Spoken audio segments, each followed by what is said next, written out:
بسم الله الرحمن الرحيم السلام عليكم ورحمة الله تعالى وبركاته ضمان أصحابتي ولا لا كحرا جنة الكبيل الواني كسو هذا مركلة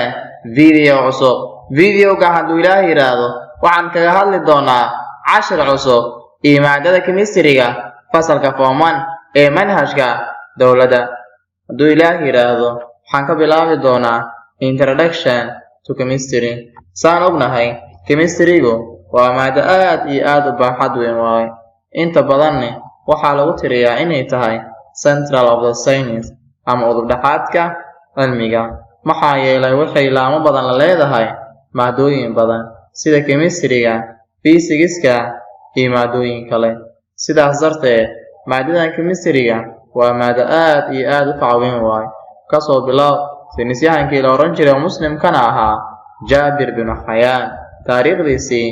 ilaa halkan ay kaga soo insha Allah waxaan diirada ku saari doonaa casharada ama buuga manhajka uu bixiyo anagoo casharada u bixin doono qaab PDF ah hadduu Ilaahay yiraahdo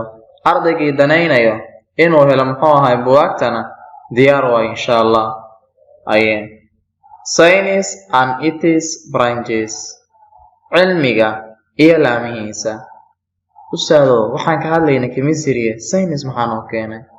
ustaad waxaad ogaataa markaan aan joognay fasalkeena hoose grade 4 5 iyo ilaa laga soo gaaro fasalka 8aad waxaan qaadan jirnay wax la yiraahdo science kaasi wuxuu iskugu jiray maadooyin badan sida maadada biology-ga maadada chemistry-ga iyo maadada physics-ka balse marka aad timaadid dugsiga sare waxaad u imaanaysaa weji cusub maadooyin badan oo kala cayna maadooyinka science waxay kala bixi doonaan 3 qaybood saan hore kugu soo sheegay chapter-ka koobaad casharkiisii koobaad Science and its branches cilmiga iyo laamihiisa lesson objectives ahdaafta casharka wax waliba la bilaabayo waxay leeyihiin ahdaaf ay leeyihiin hadafna way leeyihiin balse haddii aysan hadaf iyo ahdaaf aysan lahayn si lagu gaaro way adag tahay ahdaafta aan ka leenahay casharka marka uu dhamaado waxay noqonaysaa by the end of the lesson dhamaadka casharkaani the learner ardayo should be able to waxaad awood u yeelan doontaa marka casharkan aad dhamaysid waxaad awood u yeelan doontaa haye to describe inaad sharaxaad dheeri aad ka bixisid science cilmiga and its branches iyo laamihiisa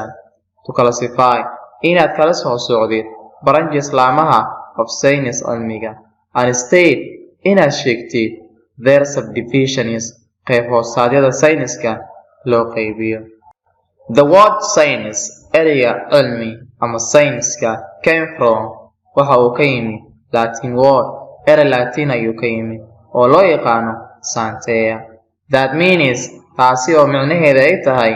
knowledge aqoon science cilmigu is a study waa barashada of nature of physical universe dabciga qaabduleedka adduunka and behavior of the physical universe ee habdhaqanka qaabduleedka koonkani based on iyadoo lagu salaynayo scientific method hanaan cilmiyeed the knowledge aqoonta of science cilmigu has been developed waa la horumariyay by waxaa lagu horumariyay the application macluumaadka horumariyay of scientific method ee hanaan cilmiyeedyada there are waxaa jiro 3 major branches 3 laamood oo aad u waaweyn of science cilmiga and they are waxayna kala yihiin social science cilmiga bulshada iyo inta badan ka hadlaya formal science cilmiga la aqbali karo sida xisaabaadka iyo waxyaabaha maangalka oo logica maxaa kale natural science cilmiga dabiiciga social science cilmiga bulshada the social science cilmiga bulshadu focuses wuxuu diiradda saaraa primarily si hoose the study barashada of people dadka ayuu daraasaynayaa culture dhaqankii ayuu daraasaynayaa societies bulshadii ayuu ka hadlayaa for example tusaale ahaan geography ahaan dadkana xagee bay ku nool yihiin haye xagee bay dunidani kaga jiraan history taariikh ahaan taariikhdee bay soo mareen law qaanuunka linguistics luqadaha kale politics sociology iyo siyaasadda bulsho ahaaneed philosophy falsaf ahaaneed psychology cilmi nafsi ahaan iyo economics dhaqaale ahaan intaas waxaa lagu hadlaa social science formal science cilmiga la aqbali karo concerned with wuxuu quseeyaa formal system habka la aqbali karo such as sida mathematics xisaabaadka and logic iyo waxyaabaha maangalka it aids waxay caawisaa the natural science cilmiga dabiiciga ay caawisaa by providing ayadoo siinayso the knowledge aqoon natural science cilmiga dabiiciga natural science natural cilmiga dabiiciga is a science waa cilmi oo the physical world ee qaabduleedka adduunkan it is the branch waa laanta we are going to anaga aan u socono focuses on inaan diiradda saarno it is subdivided to waxay leedahay qayb hoosa waxay kala yihiin life science cilmiga nolosha which taasoo the science cilmi waay of living organisms ee lagu hadlo noolayaasha nool it is subdivided to qayb hoosaad ayay leedahay waxaa ka mid ah biology waxaa kaloo ka mid ah ecology cilmiga deegaanka kan waxaa waay cilmiga nolosha waa aye earth science cilmiga dhulka which is the science cilmi waay of the earth ee lagu daraaseeyay dhulka it is atmosphere iyo jawiga hawadiisa and space iyo baaxadiisa it is subdivided to waxa uu leeyahay qayb hoosaad maxayna kala yihiin geology cilmiga dhulka meteorology cilmiga arbixiyeenada astronomy cilmiga falaga physical science cilmi duleedka which is the science waa cilmiga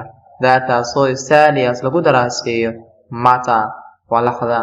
energy tamarta of the physical universe ee qaabduleedka adduunkani lagu daraaseeyo it is subdivided to waxay leedahay qayb hoosaan maxay kala yihiin physics and chemistry waayahay figurkani wuxuu inoo muujinayaa waxyaabihii hadda kor aan kusoo qaadanay science waa kana waxaa loo qaybiyaa asal ahaantiisu saddexda natural science cilmiga dabiiciga social science cilmiga bulshada formal science cilmi la aqbalo natural science ayaa sii qaybsama wuxuu u qaybsamaa saddex physical science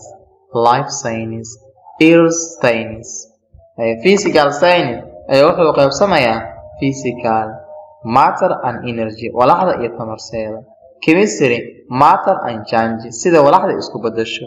iyo formal science cilmiga la aqbali karo sida xisaabaadka iyo waxyaabaha maangalka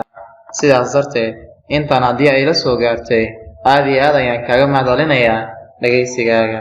wixii aan qalday waxay ka yihiin xag shaydaan wixii aan saxayne xag ilaahay ayay ka ahaadeen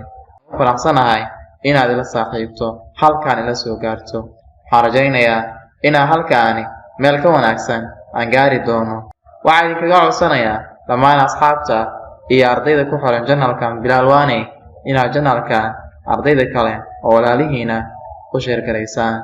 waayo sababtoo ah waxaa naftaada la jeceshahay oo faa'iido adigana kuu leh walaalkaada jeclo hadduu ilaahay yidhaahdo intaan ayaan kusoo koobaynaa cashirkeena maanta intaa cashirkaan cashir kale kuga kulmi doono waxaan idinkaga tegayaa sida yamaana Allah wasalaamu calaykum waraxmatullaahi tacaala wabarakaatuh